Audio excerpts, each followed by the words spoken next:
Quero que abram as suas Bíblias no capítulo 24 de São Mateus.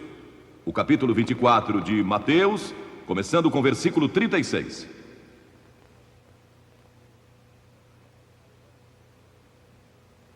Mas a respeito daquele dia e hora ninguém sabe, nem os anjos dos céus, nem o Filho, senão somente o Pai.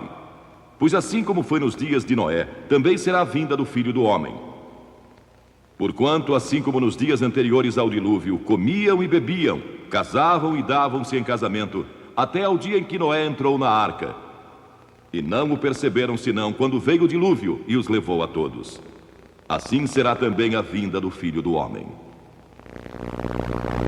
A pergunta que eu quero fazer hoje é esta, e eu vou respondê-la de acordo com a Bíblia. O mundo vai chegar a um fim? O mundo vai chegar mesmo ao fim um dia? Há pessoas que acham que alguns de vocês jovens que estão aqui hoje verão esse momento. Talvez aconteça durante nossa vida. Metade dos americanos entrevistados para uma pesquisa há 2 meses declararam acreditar que uma guerra nuclear vai acontecer em nossa época.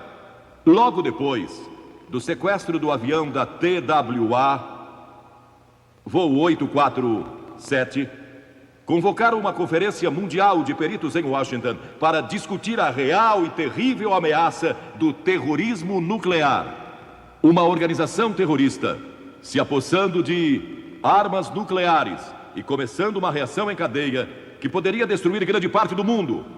Poderia acontecer?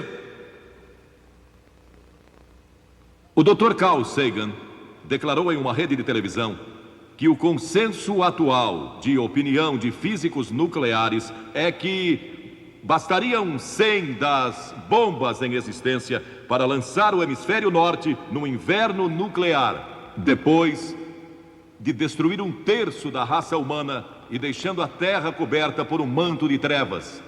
Um dos grandes sucessos de Hollywood há alguns anos atrás foi O Cavaleiro Pálido, cujo subtítulo foi uma citação vinda diretamente do livro do Apocalipse, e o inferno o seguia. Um cientista alemão disse que já se tornou possível despovoar a Terra. Historiadores como William Volk dizem que o dia do juízo está próximo. Mas então percebo algo assombroso para mim, chocante. Há um estranho silêncio por parte da igreja quanto ao que a Bíblia ensina. Há líderes da igreja que, como eu, defendem a redução ou destruição de todas as armas de destruição em massa. Não sou um pacifista, nem a favor de desarmamento unilateral. Mas eu creio que podemos chegar a um acordo quanto à destruição de todas as armas de destruição em massa, se nossa atitude for certa. Foi por isso que Jesus disse: importa-vos nascer de novo. Nosso coração é enganador e desesperadamente corrupto. Quem o conhecerá? Disse Jeremias. Mas sabem, a Bíblia não ensina que o mundo vai chegar a um fim. A Bíblia ensina que esta era terá um fim. A era do Espírito Santo. A era em que nos encontramos hoje e que uma nova era será estabelecida. Em outras palavras, assim como você troca seu carro velho por um novo, Deus vai trocar este sistema maligno atual, que chamamos de cosmos, um sistema mundial, vai trocá-lo por uma nova era. E essa nova era será a era do reino de Deus. E essa nova era vai prevalecer. Vamos ver o que diz a Bíblia.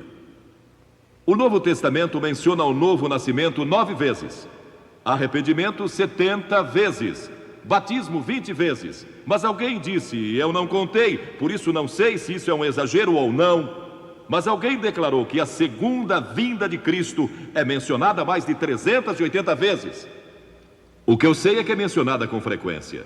Cristo disse, como foi nos dias de Noé, também será a vinda do Filho do Homem.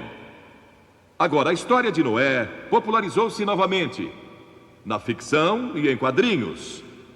Na verdade, a programação de TV do jornal Los Angeles Times esta semana falava a respeito dos animais da Arca de Noé. O quadro da civilização nos dias de Noé está descrito no livro de Gênesis, em seu 6º capítulo. Diz que o povo era cheio de maldade, imaginações perversas, corrupção, violência. Toda a imaginação dos seus corações era má. Isso não se parece com nossos dias?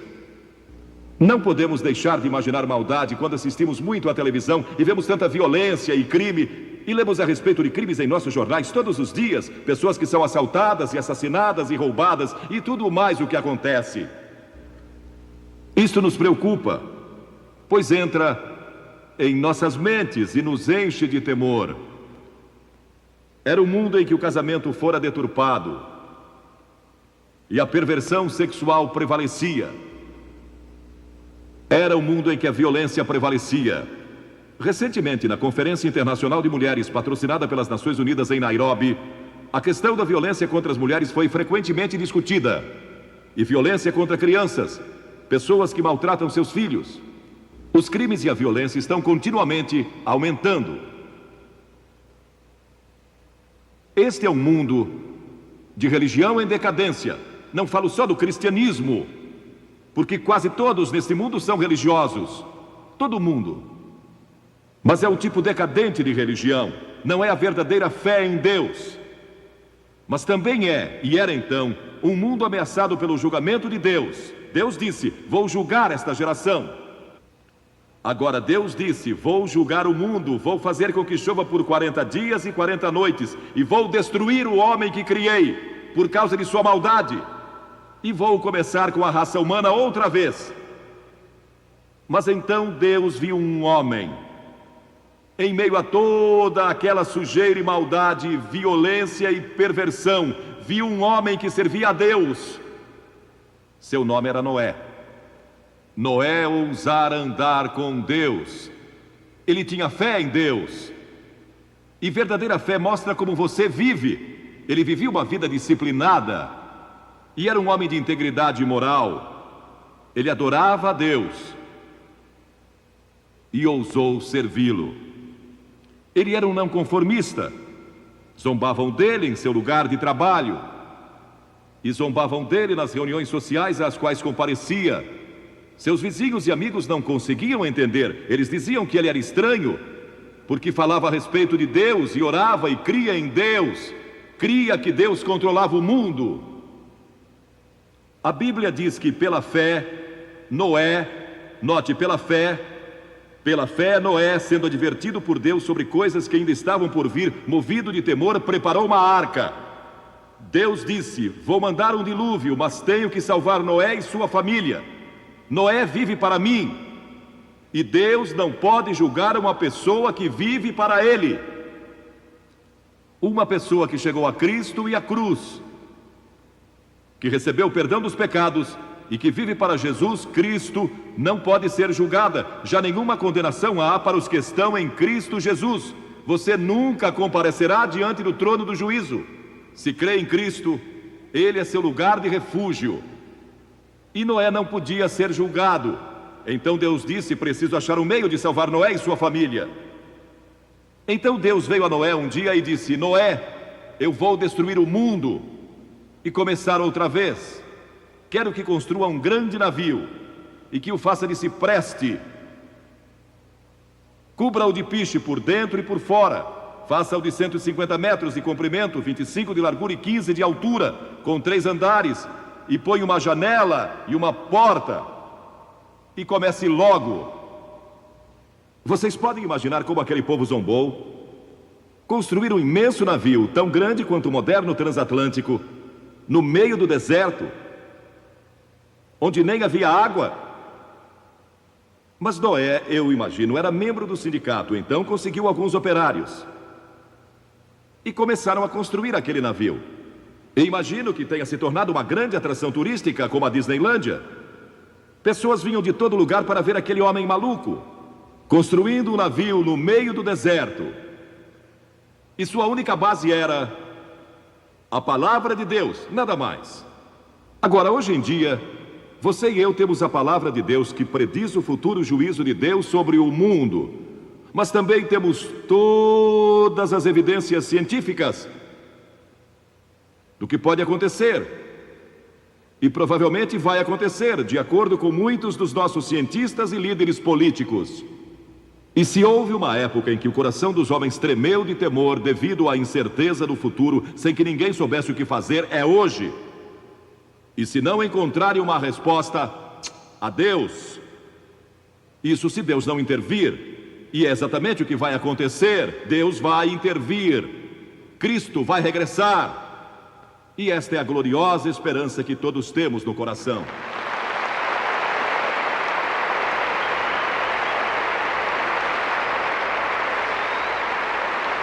Mas durante todo aquele tempo Noé pregou. Ele trabalhava e pregava. A Bíblia diz que ele foi um pregador da justiça, pregou arrependimento. Ele clamava ao povo que se arrependesse e se voltasse para Deus, porque o dilúvio era iminente. Eles nunca ouviram falar de um dilúvio, nunca tiveram um antes. E os meteorologistas o desmentiam constantemente. Não há qualquer sinal de chuva, nenhum sinal de um dilúvio. Ele é um tolo, não sabe do que está falando, isso não é científico. E zombaram dele. E os carpinteiros que o ajudaram a construir aquele navio também não acreditavam nele. Trabalhavam pelo seu salário. Até mesmo a família de Noé achava difícil acreditar. Mas Noé não vacilou. E Deus não falou mais com ele por 120 anos. Pensem só nisso. Ele recebeu uma mensagem do Senhor e acreditou nela, aceitou-a pela fé. Isso mostra a extensão da sua fé. E 120 anos depois, ele ainda estava construindo aquele navio e finalmente o terminou. E quando terminou, Deus veio a ele e disse: Noé, vou dar ao mundo 7 dias mais. 7 dias mais para que se arrependam. Mas depois disso, o julgamento vai se abater. A Bíblia adverte que o mundo vai sofrer um julgamento. Mas a esperança no horizonte é a ressurreição de Cristo e o seu prometido regresso. Foi a esperança dos profetas. Isaías 66 declara que o Senhor vai voltar em fogo e os seus carros como um torvelinho para tornar a sua ira em furor. E há tantas passagens do Novo Testamento que eu levaria horas lendo-as para vocês. Cristo disse: vou preparar-vos lugar, e quando eu for e vos preparar lugar, voltarei, e vos receberei para mim mesmo, para que onde eu estou estejais vós também. Um dos programas de televisão mais populares dos Estados Unidos alguns anos atrás foi Caminho para o Céu. Mas o único caminho para o céu nesta Bíblia é Jesus Cristo. Ele providenciou um caminho para o céu, providenciou um meio de salvação. Ele disse: eu sou o caminho, eu sou o caminho, eu sou a verdade, eu sou a vida. Podem imaginar alguém se levantando e dizendo que é o caminho e que ninguém pode ir a Deus exceto por Ele? Podem imaginar alguém dizendo: eu sou a personificação de toda a verdade. Toda a verdade científica, toda a verdade psicológica, a personificação de toda a verdade moral e religiosa. Só pode ser um louco. Ou ele é mentiroso, um louco, ou é quem declarou ser. E esta é a decisão que você precisa tomar. Se Jesus Cristo é quem declarou ser o Filho de Deus e o único caminho de salvação, o único meio de escape do julgamento vindouro, então é melhor achar o caminho para Ele, e logo, ainda hoje. Não espere, porque ninguém sabe quando nossa hora vai chegar, porque o fim do mundo para você pode ser hoje à noite, no momento em que você morrer. Esse momento vai marcar o fim do mundo para você. E isso pode ser a qualquer momento, mas para toda a população do mundo não vai ser da forma como alguns cientistas pensam, porque eles não levam Deus em consideração. E Ele é um Deus de amor e misericórdia, Ele é um Deus de compaixão, mas também é um Deus de julgamento. Mas vai haver pessoas que serão salvas de toda essa confusão, e Deus vai edificar um novo mundo e um novo reino. E esse dia vai chegar, tão certo como eu estou aqui. Varões galileus, por que estáis olhando para as alturas? Quando os discípulos viram a Jesus ascendendo aos céus com lágrimas nos olhos, porque o seu mestre estava indo embora, 2 homens vestidos de branco surgiram e lhes disseram: varões galileus, por que estáis olhando para as alturas? Esse Jesus que dentre vós foi assunto ao céu, assim virá do modo como vistes subir, ele vai regressar. Quando Cristo vai voltar? Não sabemos. Diz: daquele dia e hora ninguém sabe, nem os anjos do céu, nem o Filho, senão somente o Pai. Mas Cristo disse: estejam preparados, porque na hora em que menos esperarem, o Filho do Homem vai voltar. Você está preparado? Está preparado? Fique em silêncio por um momento e pense nisso. Está preparado? Em Amós 4 lemos: prepara-te para te encontrares com o teu Deus. Você diz: o que devo fazer para estar preparado? Já fui batizado, pertenço à igreja. Não é disso que estou falando. Isso é ótimo, é necessário. Mas você realmente recebeu Cristo em seu coração como Senhor e Mestre? Você se arrependeu? Arrependeu-se dos seus pecados? Arrepender-se significa mudar de direção, mudar sua vida, suas atitudes, a respeito de Deus, de si mesmo e dos outros. Significa um novo estilo de vida sob o senhorio de Jesus Cristo. Significa amar os oprimidos. Você vai ter um novo poder para amar pessoas de outra raça. Significa que Deus vai entrar em sua vida, na pessoa do Espírito Santo, dando-lhe poder para amar e ter paz interior, e ter propósito e significado na vida. Significa céu nesta vida, bem como na vida futura. Significa que Deus vai ajudá-lo em seu casamento. E para vocês jovens, Ele vai ajudá-los a escolher a pessoa certa para se casarem. Há tantas coisas que vão lhe acontecer quando você aceitar a Cristo. Isso é arrependimento, é mudança. E você vai ter que deixar muitas coisas erradas em sua vida. Deixá-las. Tem que pagar um preço. Não é fácil. E não estamos oferecendo uma graça barata e conversão fácil e seguir a Cristo sem sacrifício. Jesus disse: quem quiser vir após mim, negue-se a si mesmo e tome a sua cruz. Não vai ser fácil. Paulo disse que todos que quiserem viver piedosamente em Cristo Jesus serão perseguidos. Você será rejeitado por muitas pessoas do mundo. Muitos não vão entender e vão zombar de você como zombaram de Noé. E sua fé precisa estar em Cristo. Ela não precisa ser forte, sua fé não precisa ser grande. Pode ser do tamanho de um grão de mostarda, que mal pode ser visto, mas se for colocada em Cristo é suficiente. Então você se arrepende e crê e entrega sua vida a Cristo. Está pronto? Está preparado? Você veio a esta reunião hoje, provavelmente pensando que vai viver muitos anos, mas você não sabe. Na Inglaterra, no ano passado, uma mulher estava a caminho do estádio e tinha resolvido que naquela noite ia se decidir e entregar sua vida a Cristo, mas teve um ataque cardíaco a caminho do estádio e morreu. Espero e oro que ela tenha tomado uma decisão nos últimos momentos de vida. Não espere, tome sua decisão agora. Talvez nunca mais vejamos algo assim no sul da Califórnia. Talvez nunca mais haja um momento em que você esteja tão perto do reino de Deus como hoje. Em outra cidade da Inglaterra, no mês passado, soube de um homem que foi morto num acidente de carro, e isso depois de entregar sua vida a Cristo uma semana antes. E sei que ele está muito grato agora por ter tomado aquela importante decisão por Cristo. Soube de uma menina de 5 anos de idade que ia visitar seus avós e ia viajar sozinha de avião pela primeira vez. E a mãe combinou que o avô iria pegar a menina no aeroporto quando chegasse. E durante o dia, em meio à emoção dos preparativos para a viagem, a mãe assegurou à menina de que o avô estaria no aeroporto quando ela chegasse lá. A mãe levou a filhinha para o aeroporto e lágrimas rolaram por seus rostos quando se despediram. A mãe perguntou: querida, está com medo? E a menina respondeu: não. Bem, um pouquinho, Mas se ficar preocupada, vou me lembrar que o vovô vai me encontrar do outro lado e tudo está bem. E quando ficamos preocupados, basta lembrar quem nos espera do outro lado. E vou lhe dizer quem é: Jesus vai encontrar você do outro lado.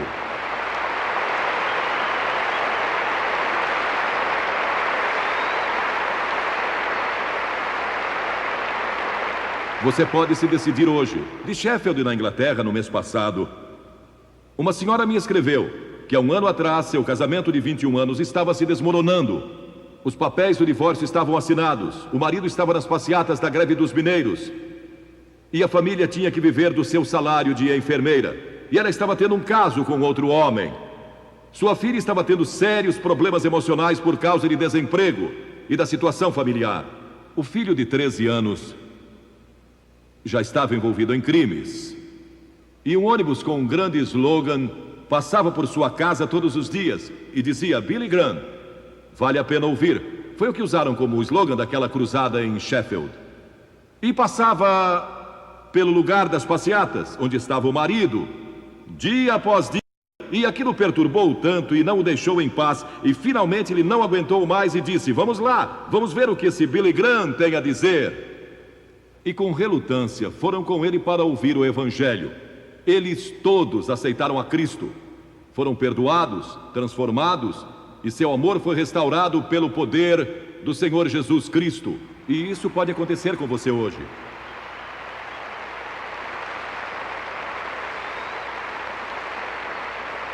E ela disse algo muito interessante. Ela disse: obrigada por ter dado sua vida a Cristo há anos atrás. E por ter vindo aqui para salvar nossa família, que estava à beira da destruição total. Uma mulher aqui veio para rededicar sua vida a Deus, para que Ele a ajudasse a vencer a amargura que tinha contra seu marido, que a abandonou, e então voltou sem sequer pedir perdão. E enquanto estava sendo aconselhada, ela olhou por cima do ombro do conselheiro para esta parte do estádio e, assombrada, disse: lá está meu marido. Ele veio à reunião, ouviu a mensagem e entregou a sua vida a Jesus Cristo. E eles saíram do estádio com os braços em volta um do outro. Isso é o que Cristo pode fazer.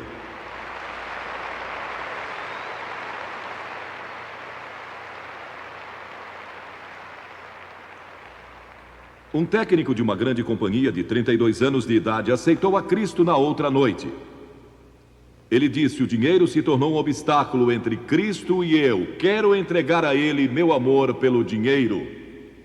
Quero que Ele seja o Senhor da minha vida. E um estudante da universidade aqui disse: vi todos esses cristãos que pareciam tão felizes e pensei: algo está faltando na minha vida. Vou até o estádio para ver o que é. E ele veio e encontrou em Jesus Cristo como seu Salvador e Senhor. Um jovem de 21 anos, que nasceu na China e cresceu na Coreia, veio esta semana ao estádio aqui em Anaheim e deu sua vida a Cristo e disse: eu devia ter feito isso anos atrás, mas eu não sabia. E eu podia contar história após história, temos pilhas delas, de conselheiros relatando o que está acontecendo aqui e agora e que pode acontecer com você hoje. Você diz: Billy, você tem convidado as pessoas a virem à frente para tomarem uma decisão, mas não pode fazer isso com todo esse povo aqui. O que vai fazer? Pois vou explicar, tudo está planejado. Vou pedir que ninguém saia deste estádio agora. Isto é muito importante. Vamos fazer silêncio. Todos quietos. Eu peço às pessoas que venham publicamente, porque toda pessoa a quem Jesus chamou, Ele a chamou em público. Ele disse: se você não está pronto a me confessar diante dos homens, tampouco eu o confessarei diante do meu Pai que está nos céus. A única exceção a isso teria sido Nicodemos. Não sei ao certo se aquela foi a noite em que ele tomou sua decisão. Ele foi ver Jesus à noite. Mas todos os outros a quem Jesus chamou, Ele o fez publicamente diante de todos. Vou pedir que você tome uma decisão por Cristo diante de todos. Hoje. Não vou pedir que venha até aqui à frente, como fizemos nas outras noites. Aqui não há lugar. Mas vou pedir que faça algo que talvez seja ainda mais difícil, e espero que seja, pois quanto mais difícil, mais vai significar. Vou pedir que curve a cabeça e que ore em silêncio. Ore pela pessoa à sua esquerda e à sua direita, e atrás de você e à sua frente.